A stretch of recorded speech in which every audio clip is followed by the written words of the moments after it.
그래요. 자, 팔꿈치 한번 살짝 들어보시고 한번 살짝 눌러볼게요. 혹시 찌릿찌릿하거나 통증이 있으시면 여기 보시겠어요? 이런 데 누를 때 좀 찌릿찌릿하세요? 한번 손 돌려보시고, 자, 한 가지 좀 따라해 보세요. 손가락 사이가 틈이 벌어지지 않게 이렇게 꽉 모아보세요. 이제 제가 보면 젊은 층하고 노년층하고 좀 차이가 있습니다. 제가 말씀드린 젊은 층이라고 하는 거는 한 50대 이하. 네, 50대 이하 분들은 뭐 일이 많이 힘든 경우도 있고 아니면 운동을 좋아하는 사람들도 있죠. 그래서 근육이 많이 발달돼 가지고 척골신경이 지나가는 주변에 있는 근육이나 또는 힘줄, 근막 이런 애들이 압력이 올라가게 되면서 신경 압박이 시작되면서 저린 증상으로 오는 경우들이 있는데, 이제 그 정도 안에서 증상이 좀 머무는 경우들이 많아요. 노년층 같은 경우에는 이 팔꿈치 뼈에 신경이 이제 바짝 붙어서 주행을 하기 때문에 나이가 들수록 우리가 팔꿈치 관절도 서서히 모양이 조금씩 변하거든요. 그러면서 뼈의 모양이 조금씩 변하면서 신경이 있어야 되는 그 공간이 점점 줄어드는 경우들이 있어요.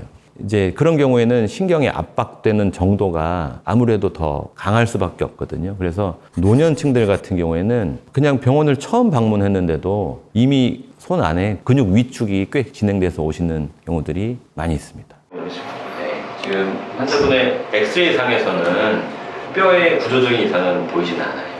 이제 그렇다는 얘기는 뼈의 구조가 아니고 이 주변에 있는 근육들, 또 이 팔꿈치 뒤쪽에 있는 그 신경을 감싸고 있는 인대들, 이제 그런 쪽에서 신경에 압박을 준다는 얘기니까 신경을 안전한 쪽으로 이제 옮겨주는 식으로 수술을 진행할 테니까. 우리가 사실 모든 신경 압박 병증의 수술적 치료의 적응증은 다 동일합니다. 대표적으로는 근육의 마비, 근육의 위축이 진행되게 되면 그건 이제 조금 서둘러서 수술을 해야 되는 대상이 돼요. 그게 이제 이유가 근육이 이제 신경의 신호를 받지 못해서 오랫동안 방치가 되면 근육은 이제 점점 말라가면서 섬유화가 진행이 되거든요. 나중에 가서 신경이 다시 신호를 줄 수 있게 환경을 만들어 놔도 근육이 섬유화가 돼버리면 다시 신경이 기능을 회복해도 근육이 회복이 안 돼요. 그렇기 때문에 근육 위축이나 마비 증상이 조금 시작되는 소견이 보이면 수술을 가급적이면은 좀 서둘러서 고려하는 게 좋고요. 또 한 가지는 우리가 이제 비수술적인 치료, 뭐 약물이나 주사 치료 등에 반응을 하지 않는 경우에는 환자분의 고통을 경감시켜줘야 되기 때문에 이제 어쩔 수 없이 수술을 고려해야 되는 경우가 생기게 됩니다.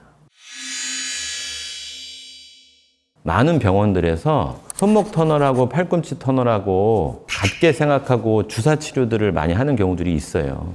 팔꿈치 터널 증후군은 주사 치료에 있어서 상당히 신중해야 됩니다. 보통 젊은 군에 있어서 뭐 인대 강화 주사나 아니면은 조직의 재생을 도와주는 치료 같은 걸 하게 되면 오히려 신경 주변에 있는 구조들을 더 두껍게 만든다거나 환경을 나쁘게 만들 수가 있어요. 젊은 친구들은 사실 근마비나 근육 위축까지 돼서 오는 경우들이 굉장히 어려운 병인데, 젊은 친구들 중에 이제 그렇게 오게 되면 굉장히 마음이 좋지 않습니다. 반대로 노령 인구들에서는, 특히 이제 시골에서 일 많이 하시던 분들은 오히려 이 병이 심하게 진행됐는데도 그냥 평생 모르고 사시다가 자식 손에 이끌려서 병원을 방문하시게 되는데, 이미 손바닥 안에 있는 근육들이 다 말라가지고 이제 그렇게 되면 이렇게 뼈대가 다 드러나거든요. 사이사이 근육이 싹 빠져버리니까. 제가 이제 여기 근육이 다 말랐네요 말씀을 드리면 그제서야 내 손이 왜 그렇게 됐지? 라고들 말씀을 하시는데, 사실 이제 그 상태가 되면 치료를 하는 게 이제 큰 의미가 없어지기 때문에 그런 경우에는 좀 안타깝지만 이제 불편함을 좀 어느 정도 갖고 지내셔야 될 수도 있습니다. 척골신경 수술에 있어서 가장 핵심은 위아래로 충분하게 넓게 유리수를 해줘야 된다는 겁니다. 간혹 팔꿈치 뒤쪽에 붙어있는 인대만 유리수를 하고 이전수를 하게 되면 이 위아래에 있는 근육이나 근막에 신경이 꽉 끼어가지고 오히려 수술을 했는데 마비가 더 심하게 진행돼가지고 오시는 경우들을 제가 종종 만나게 돼요.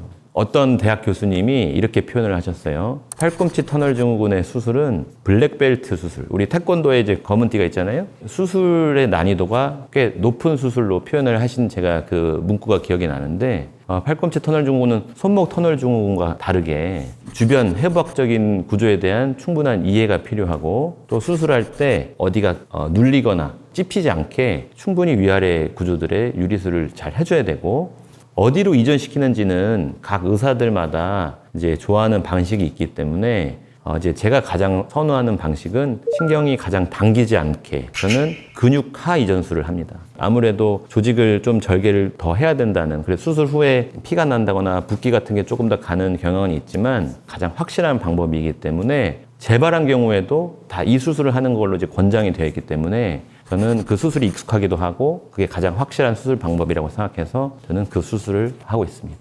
오늘은 팔꿈치 터널 증후군에 대해서 다뤄보았습니다. 지금까지 바른세상병원 수족구센터 홍인태였습니다.